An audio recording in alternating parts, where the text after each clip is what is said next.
আজি লৈ আহিছোঁ এটা গাজৰৰ হালৱাৰ ৰেচিপি আৰু এইটো ছিজনত গাজৰটো বহুত পোৱা যায় গতিকে গাজৰৰ হালৱা প্ৰত্যেক ঘৰতে বনাই খোৱা হয়। মই বনাইছিলোঁ সেইকাৰণে ভাবিলোঁ ৰেচিপিটো শ্বেয়াৰ কৰি দিওঁ। সকলোকে মোৰ চেনেললৈ স্বাগতম জনাইছোঁ। আশা কৰিছোঁ সকলো ভালে আছে। তেতিয়াহ'লে আহক ভিডিঅ'টো আৰম্ভ কৰোঁ। গাজৰৰ হালৱা বনাবলৈ এয়া মই লৈছোঁ গাজৰ কেইটামান ভালদৰে ধুই চালি ল'লোঁ। এতিয়া ইনগ্ৰেডিয়েণ্টছখিনি দেখুৱাই দিওঁ। ইনগ্ৰেডিয়েণ্টছ মই বিশেষ এটা ব্যৱহাৰ কৰা নাই, একে ঘৰতে থকা সামগ্ৰীৰে চিম্পলকৈ বনাম। এনেধৰণেই বনাই খাই ভাল লাগে। আৰু এয়া মোৰ ইনগ্ৰেডিয়েণ্টছখিনি হৈছে মেইনটো গাজৰখিনি চালি লোৱা, এয়া চেনি, এয়া আলমণ্ডছ আৰু এইটো ঘি, এইটো অৰ্গেনিক ঘি হয়। আৰু লৈছোঁ কেইটামান কাজু। তেতিয়াহ'লে আহক আৰম্ভ কৰোঁ। গেছটো জ্বলাই ল'লোঁ ফাৰ্ষ্টত আৰু কেৰাহী এখন পাতি লৈ এয়া মই ঘি দিছোঁ প্ৰায় 3-4 চামুচমান হ'ব। ফাৰ্ষ্টত ঘিখিনি দি লৈ অলপমান এইখিনি গলিবলৈ দিম।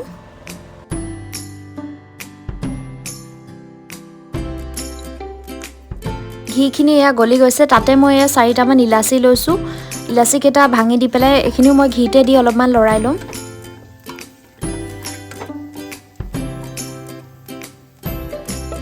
এতিয়া মই এয়া চালি থোৱা গাজৰখিনি তাতে দি দিম। এইখিনি দি পেলাই গেছটো মিডিয়াম ফ্লেমত ৰাখি ভাজি থাকিব লাগিব ঘিতে।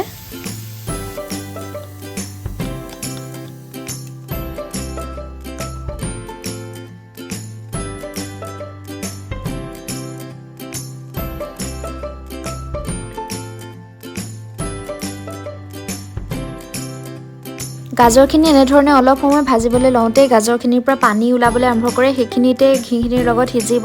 এইখিনি ঢাকি দিব নালাগে, নঢকাকৈ এনেদৰে প্ৰায় 20 মিনিটমান সময় ভাজি থাকিব লাগিব।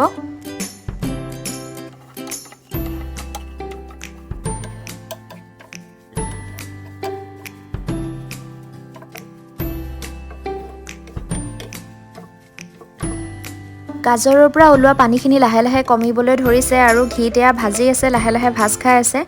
আৰু মাজে মাজে মই এনেধৰণে লৰাই লৰাই দি আছোঁ আৰু গেছটো ল'ত ৰাখিছোঁ, মাজে মাজে মিডিয়াম ৰাখিছোঁ। তেনেধৰণে মই ভাজি গৈছোঁ।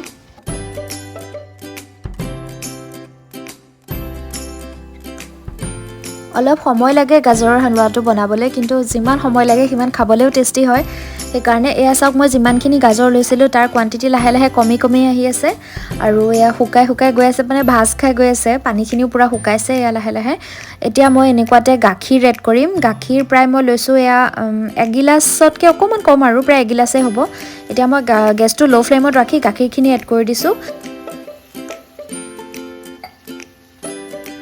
গেছটো ল' ফ্লেম কৰি এনেধৰণে গাখীৰখিনিৰ সৈতে অলপ সময় লৰাই থাকিব লাগিব।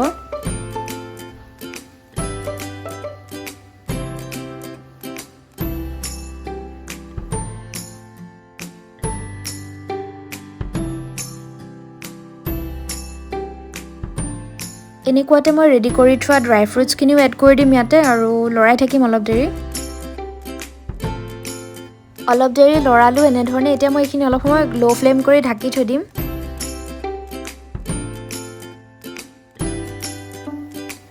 এতিয়া চেক কৰি চাওঁ এবাৰ, এয়া গাখীৰখিনি অলপমান শুকাইছে আৰু গাখীৰখিনিৰ লগতো গাজৰখিনি অলপ আকৌ সিজিবলৈ আৰম্ভ কৰিছে।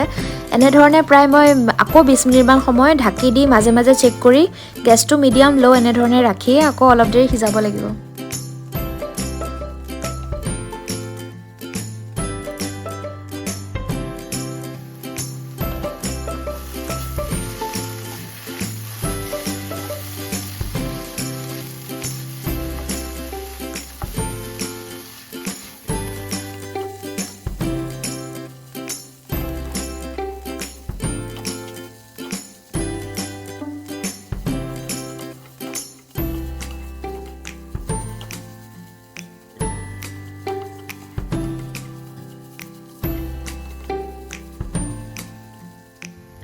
এনেকুৱাতে মই এড কৰি দিম চেনিখিনি। চেনি প্ৰায় 5 চামুচমান হ'ব। এতিয়া চেনিখিনিৰ সৈতেও ভালদৰে মিক্স কৰি অলপ দেৰি এনেধৰণে লৰাম।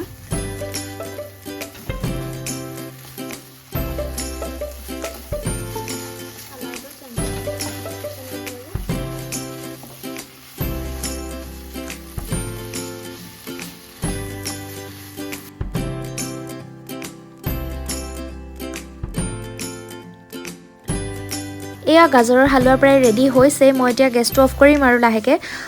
যদি ভিডিঅ'টো চাই ভাল পালে লাইক কৰিব, কমেণ্টো কৰিব পাৰে, আৰু যদি মোৰ চেনেলটো ফাৰ্ষ্ট টাইমৰ কাৰণে চাই আছে প্লিজ ছাবস্ক্ৰাইব কৰি যাব আৰু ছাইডতে থকা বেল আইকনটো দবাই দিব, তেতিয়া মই আগলৈ যেতিয়া ভিডিঅ' দিম আপোনালোকে নটিফিকেশ্যন পাব। আৰু এইটো ৰেচিপিটো বনাবলৈ অলপমান সময় লাগে, মোৰ টোটেল প্ৰায় এঘণ্টামানেই লাগিলে।